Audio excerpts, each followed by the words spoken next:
Hello friends, welcome to my channel. तो आज का टॉपिक बहुत ही इम्पोर्टेंट टॉपिक होने वाला है regarding importance of time frame in stock market. तो सबसे ज़्यादा इम्पोर्टेंस हमारा टाइम फ्रेम का भी होता है स्टॉक मार्केट में।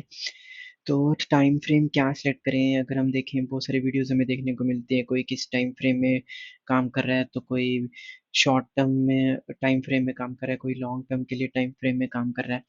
तो बेसिकली किस बेसिस पे हमें सिलेक्ट करना चाहिए टाइम फ्रेम? तो आज मैं मेरा डिस्कस करूँगा कि मैं कौन से टाइम फ्रेम में काम करता हूँ, मैं लॉन्ग टर्म के लिए कौन सा टाइम फ्रेम रखता हूँ और शॉर्ट टर्म के लिए कौन सा टाइम फ्रेम रखता हूँ।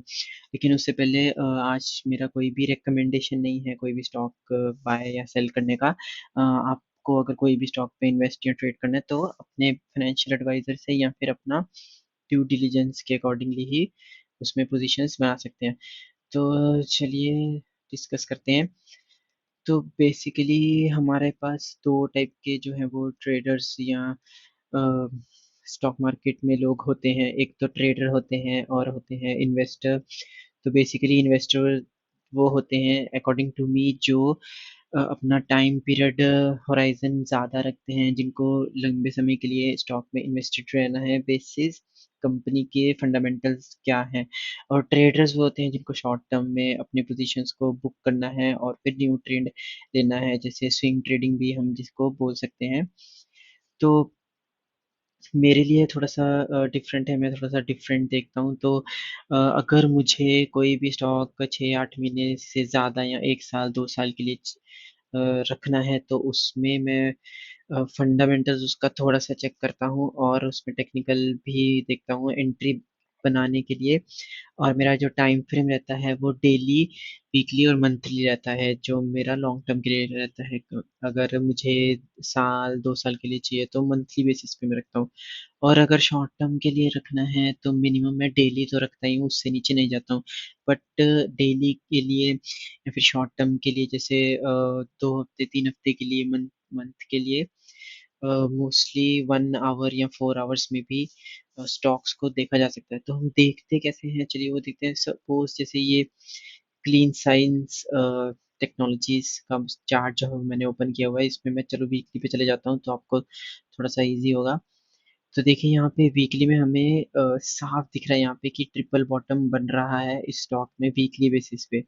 और मैं क्या करता हूँ कि जैसे सपोज़ मुझे वीकली चार्ट के बेसिस पे कोई स्टॉक समझ आ रहा है, तो उसका मुझे अगर एंट्री लेना है, अगर उसका फंडामेंटल अच्छा है, तो मुझे उसमें अगर एंट्री लेना है, तो मैं जो ये मैंने रेजिस्टेंस मार्क किया हुआ है, जैसे कि आपको दिख रहा है यहाँ पे, ये जो रेजिस्टेंस मार्क है, जब तक इस लाइन के ऊपर कोई भी वीकली कैंडल क्लोज़ नहीं होती, तब तक मैं उसमें एंट्री नहीं लेता हूँ। चाहे वो कितना भी अपीलिंग क्यों ना हो, जैसे अभी कितना अपीलिंग लग रहा होगा कि ये बहुत अच्छे-अच्छे ग्रीन कैंडल्स बना रहा है, तो एंट्री कर सकते हैं। बट मैं तब तक नहीं करता हूँ जब तक ये वीकली यानी कि फ्राइडे डे एंड पे 3 बजे के बाद का जो कैंडल है वो इसके ऊपर जब तक नहीं होता, तब तक मैं इसमें वीकली बेसिस पे अगर मैं देख रहा हूँ तो एंट्री नहीं करता हूँ। तो उसके बाद मैं देखता हूँ कि क्या मुझे इसमें डेली में भी अपॉर्च्युनिटी दिख रही है क्या? तो फिर मैं उसको डेली टाइम फ्रेम पे चेक करता हूँ। अगर आप देखें यहाँ पे मैंने एक रेजिस्टेंस लाइन ड्रॉ किया है, तो मैंने इस स्टॉक में एक्चुअली मैं पोज़ीशन बनाया था इसमें।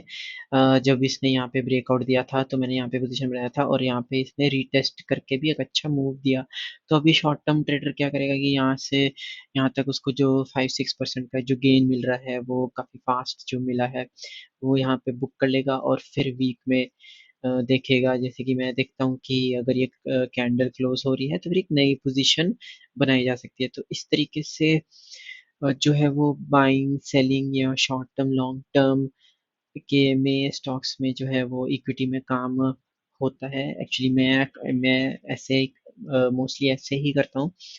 तो इस बेसिस पे मैं डिवाइड करता हूँ कि अगर डेली पे है तो मुझे कितना यूनिट्स लेना है, कितनी क्वांटिटी लेनी है, और वीकली पे अगर ब्रेकआउट आ रहा है तो कितनी क्वांटिटी लेनी है, वो मेरे रिस्क एपेटाइट पे है। और एक चीज़ वेरी इंपॉर्टेंट, जो भी मैं लॉन्ग टर्म के लिए लेता हूँ उसके उसमें मैं स्टॉप लॉस पे ज़्यादा काम नहीं करता हूँ, क्योंकि मुझे पता है कि फंडामेंटली अगर उसका स्टॉक अच्छा है वो, तो नीचे भी आएगा और लेकिन नीचे रहेगा नहीं और वापस वो ऊपर चला जाएगा। जैसे कि मैं आपको बताता हूँ, मैंने अभी रिसेंटली एक स्टॉक सेल किया जिसमें मुझे काफ़ी अच्छा 60% का गेन मिला जो है। श्याम मेटालिक्स काफ़ी अच्छी कंपनी है, फंडामेंटल्स भी अच्छे हैं, उसका आईपीओ भी आई थिंक आया था लास्ट ईयर शायद आया होगा।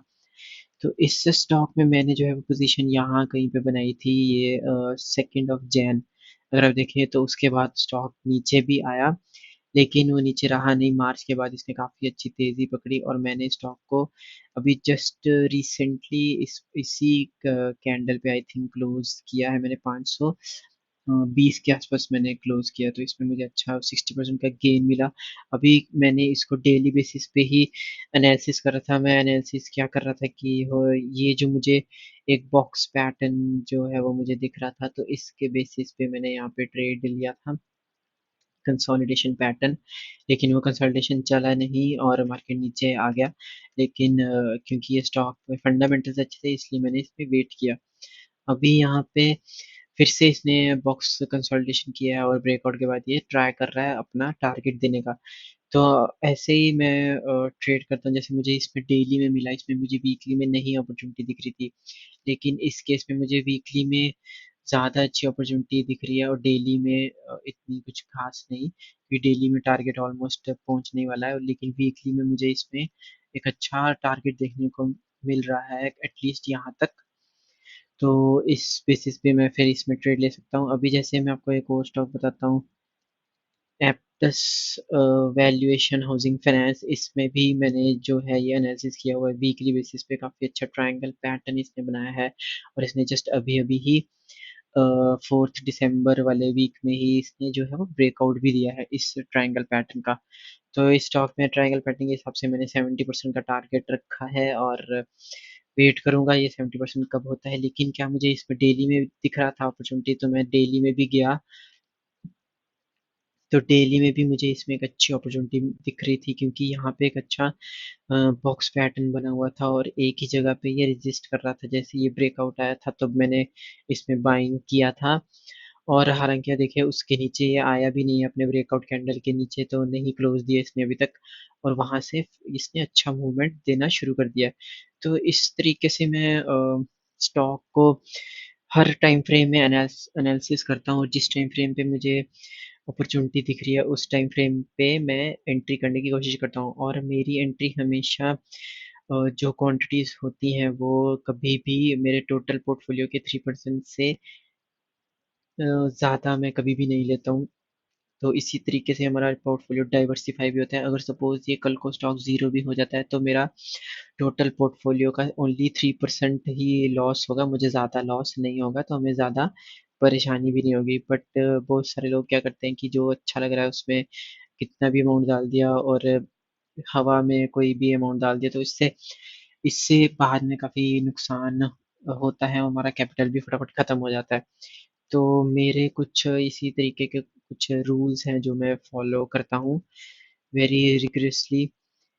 तो इस तरीके से हम टाइम फ्रेम के थ्रू कैसे हमें ट्रेड्स लेने हैं, हमें वीकली टाइम फ्रेम अगर हम देख रहे हैं तो उसमें हमें कितना पोटेंशियल गेन हमें देखना है, तो उस बेसिस पे हमें वेट भी करते रहना पड़ेगा।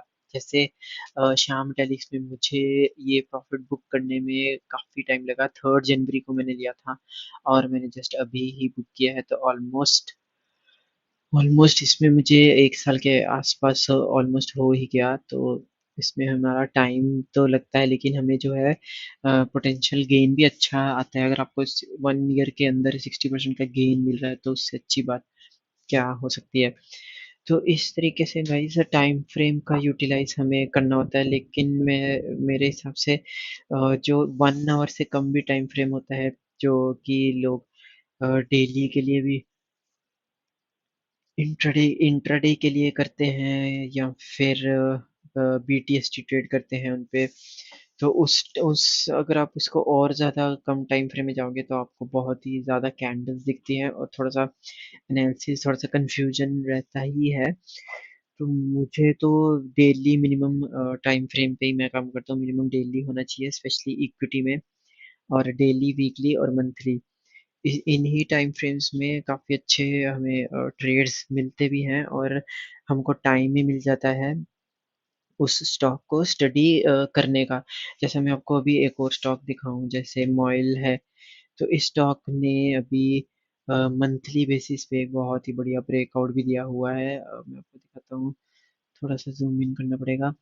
अगर आप देखें तो ये 2010 का जो है वो हाई है इसका, जो कि टेस्ट हुआ 2017 में फेल हो गया, और फिर ये अभी टेस्ट हुआ और नवंबर 13 के आसपास इसने ब्रेकआउट दिया है। अभी देखें ये तो डब्ल्यू पैटर्न जैसा भी लग रहा है, लेकिन काफ़ी 10 साल से ज़्यादा का ये है जो ब्रेकआउट है वो हमें देखने को मिला है। अगर मैं इसको मंथली में भी करता हूँ, तो इसको मंथली में भी ब्रेकआउट हो चुका है। देखिए किस तरीके से नवंबर में इसका ब्रेकआउट हो चुका है। अभी ये थोड़ा-सा डेली टाइम फ्रेम में देखें तो कंसोलिडेट कर रहा है और कंसोलिडेट कर भी सकता है। देखिए यहाँ पे, तो इस स्टॉक में भी थोड़ी-सी पोज़ीशन मैंने जो है वो बनाई हुई है, क्योंकि ये बहुत ही अच्छा ब्रेकआउट आया हुआ है, तो और इसके फंडामेंटल्स भी मैंने चेक किए तो मुझे कुछ ख़राब नहीं लगे, और उसी बेसिस पे मैंने इसमें टारगेट जो है वो भी अपना काफ़ी बड़ा रखा है। मिनिमम 200% का मेरा टारगेट है, तो 100% में मैं शायद 50% बुक कर लूँगा, और बाकी का नेक्स्ट 100% में। तो हो सकता है इसमें 2 साल भी लग जाए या 3 साल भी लग जाए, बट अगर आपको 3 साल में 200% का रिटर्न मिल रहा है तो उससे भी अच्छी कोई बात हो नहीं सकती। तो इस तरीके से मैं शॉर्ट टर्म, लॉन्ग टर्म में जो है वो काम करता रहता हूँ, स्विंग ट्रेडिंग करता हूँ, बट जो जो मेरे लॉन्ग टर्म वाले होते हैं उसमें मैं स्टॉप लॉस नहीं यूज़ करता हूँ। उसमें फंडामेंटली थोड़ा-सा अच्छा होना चाहिए स्टॉक, उसके बाद मैं टेक्निकल देखता हूँ फिर कि कहाँ पे एंट्री और एग्ज़िट किया जा सकता है। तो गाइस इस तरीके से हम अपने ट्रेडिंग को और सुधार सकते हैं। अगर आप इंट्राडे कर रहे हैं तो साथ-साथ में आप इसको भी, स्विंग ट्रेडिंग को भी सीखें।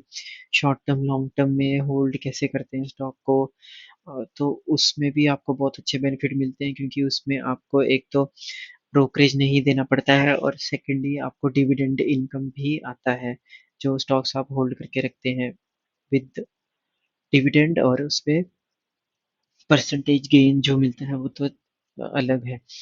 तो गाइज़ इस तरीके से आप भी टाइम फ्रेम को यूटिलाइज़ कर सकते हैं स्टॉक मार्केट में, equity, specially in equity trading. तो आई होप आपको ये वीडियो समझ में आया होगा कि कैसे हमें टाइम फ्रेम को यूज़ करना है, कब वीकली यूज़ करना है, कब मंथली, कब डेली यूज़ करना है, और किस बेसिस पे हमें ट्रेड लेना है। तो अगर आपके कोई भी क्वेश्चंस हैं, कोई भी कमेंट्स हैं, तो please like, share and subscribe my channel, और अपने कमेंट्स अपने कमेंट बॉक्स में आप ज़रूर पोस्ट करें, और लेट मी नो कि आपको किस टाइप का और वीडियोज़ देखने पसंद हैं, तो उस टाइप में मैं ट्राई करूँगा कोई वीडियो बनाने का। तो चलिए गाइज़, मिलते हैं नेक्स्ट वीडियो में, एक न्यू लर्निंग के साथ मिलेंगे। Till then take care, bye bye, keep learning and keep practising.